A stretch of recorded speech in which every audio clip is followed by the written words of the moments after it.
你有没有这种经验？厕所打扫得干干净净，香氛也喷了，但空气里还是飘着一股奇怪的、难闻的味道，而且还时时萦绕，时不时钻入鼻孔。台湾环境检验所数据显示，80%的家庭卫浴空气含有超标的挥发性硫化物，这些直径0.3微米的恶臭分子能穿透香氛的掩盖，这就是为什么家里放了香氛还是有怪味的原因。要从源头解决异味的话，推荐厕所里放一些绿植，比如虎尾兰。3片虎尾兰的践行叶片，每天能捕获400个异味粒子，帮你从源头彻底改善空气质量。大家好，我是花花，今天推荐4种便宜好用的厕所绿植。第一种，虎尾兰。如果你的厕所连一扇小窗户都没有，那第一盆你该选的植物就是虎尾兰。虎尾兰被誉为甲醛克星，它的叶片其实有一种非常罕见的代谢路径，叫做 CAM 代谢。简单来说，就是它在夜间也会进行气体交换，可以继续吸附空气中的有害分子。这点在厕所这种通风差、晚上又密闭的空间里可谓是刚需。根据 NASA 的研究指出，在1平方公尺的厕所空间里，仅放上一盆30公分高的虎尾兰，就能把空气中的甲醛浓度压到0.08 ppm 以下。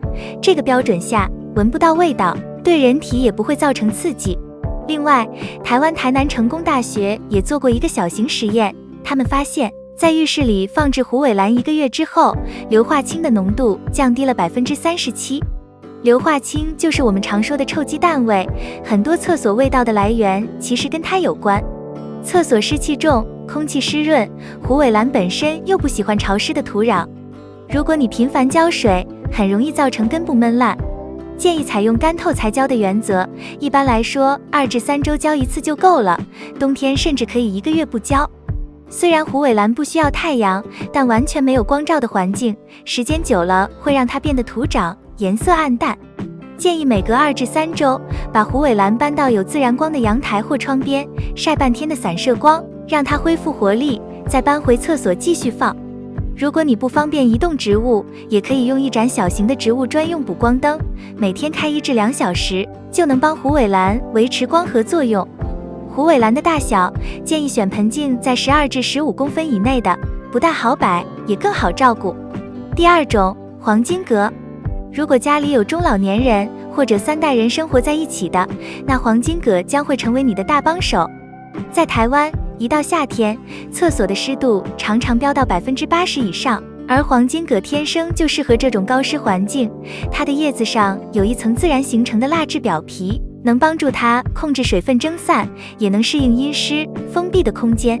你知道它的除湿能力有多强吗？根据实验测算，每1平方公尺的黄金葛叶面，一天能通过蒸腾作用释放出0.6公升的水分，这差不多等于一台微型除湿机1/3的功效。虽然它不是电器，但它确实可以帮你在厕所里调节湿度，改善黏腻感。更重要的是，它还能吸附厕所异味中最常见的成分氨气。屏东科技大学做过一项实验，结果显示，一盆直径15公分的黄金葛，在8小时内就能从3.2立方公尺的空气中吸收掉明显比例的氨气，这个体积刚好就是一般家庭厕所的空间大小。也就是说，只要摆上一盆绿萝，就能悄悄吸掉马桶的尿骚味。更厉害的是，它对光线的要求非常低，即使是北向完全没有窗户的厕所，只要你有镜子前的 LED 灯的一点点余光，就足够支撑它进行基本的光合作用和代谢循环。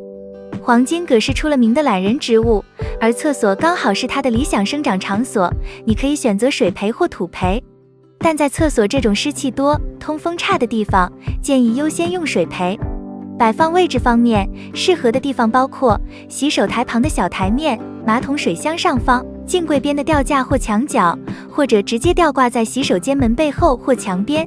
养护的水也不必讲究，每周大约200毫升的水就够它活得很好。如果是水培，建议每2周换一次水，并冲洗根部，防止粘滑物堆积。如果是土培，可以在土表铺一层陶粒，帮助透气并抑制霉味。一句话总结，黄金葛不只是装饰，它是真的能工作的绿植。调湿、除味、好养，还便宜，尤其是家里有老人或马桶味道一直清不掉的空间，放上一盆黄金葛，效果你看得见，也闻得出来。第3种，波士顿蕨。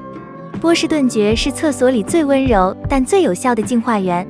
淋浴区的空气看起来湿湿热热的，其实藏着一些看不见的问题。像是洗澡水加热、沐浴乳起泡的过程中，会释放出一种叫做三氯甲烷的气体，也就是我们俗称的氯仿蒸汽。这种气体若长期吸入，对呼吸系统其实是一种负担。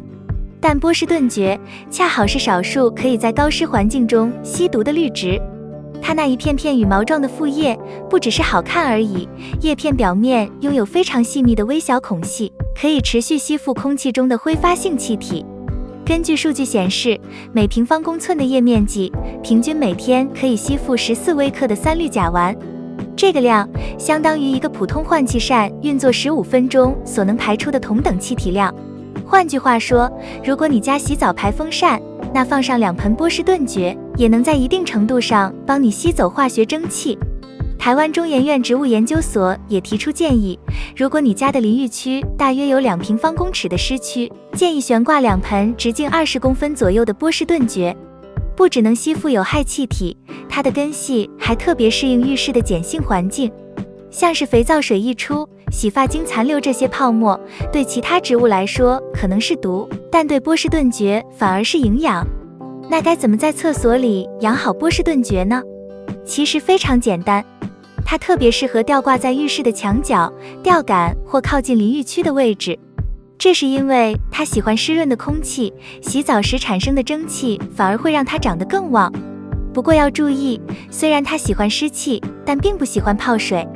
建议使用透气性强的吊盆，并确保盆底排水顺畅，避免根部积水。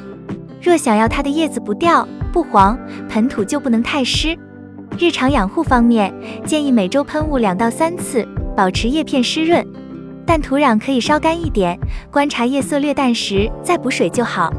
另一个小诀窍是，每个月用1块布，沾一点过期的啤酒或啤酒水稀释液擦拭叶面。这样不仅可以清除水垢，还能顺便补充氮素，让叶片更翠绿，卷曲感更漂亮。至于光照，其实不需要担心，波士顿蕨本来就耐阴，即使在没有阳光的浴室，只靠自然散光或 LED 灯的反射光，也能维持基本的代谢。可以说，它不吵不闹，不抢空间，却能在你洗澡起雾、空气最浑浊的时候，默默吸走那些你看不到，却可能影响健康的空气污染物。如果你想打造一个安心又清新的淋浴区，波士顿蕨绝对值得拥有。第4种，空气凤梨。在那种没有窗、换气又不太好的迷你卫浴空间里，要摆一盆绿植，听起来好像很困难，但这时候有一种植物就特别适合，那就是银叶系的空气凤梨。空气凤梨最大的特点就是不需要土壤，它可以直接用线挂在墙上、窗边，甚至是排风口旁边，占地面积几乎是0，非常适合空间受限的厕所使用。根据台湾大学园艺系的测定数据显示，一株成体的银叶系空气凤梨每天可以吸附大约 0.6 毫克的甲硫醇。这是什么呢？甲硫醇是马桶反臭的主要成分之一，是那种管道腻味闻起来特别刺鼻的来源。也就是说，一株小小的空气凤梨其实正在悄悄吸走厕所里最恼人的那股味道。更特别的是，它的叶片上布满了像鳞片一样的灰白色绒毛，叫做鳞毛。这些鳞毛能主动吸附空气中的微粒，包括一些异味分子或湿气，在通风不良的小空间里，就像天然的空气过滤器。你可以把它们安装在排风口或通风口附近，每30公分挂一株，搭配每天开2小时排风扇，就能在空气流动的位置形成一个简单的净化矩阵，让每次的空气循环都更干净、更清新。那养护呢？几乎可以说是零维护。空气凤梨不用盆土，不用泥，不用肥料，也不用天天管，只要每周喷雾1次，3秒钟就够了。喷的时候记得稍微转一转角度，让叶片都能接触到水汽。喷完放回原位，它就会靠空气中的湿度和水分自行运作。说它是真正的懒人绿植一点也不夸张，尤其适合通风差又不想动太多手的空间布置。所以，如果你家的厕所真的没有摆放盆栽的位置，又不想牺牲空气品质，试试看空气凤梨。它不仅能吸附马桶异味，还能美化空间，而且连花盆都省了，是麻烦最少、效果最意外的厕所绿化好选择。以上就是今天推荐的内容。喜欢家庭养花的花友，还请点赞、关注并多多转发。感谢观看，我们下期再见。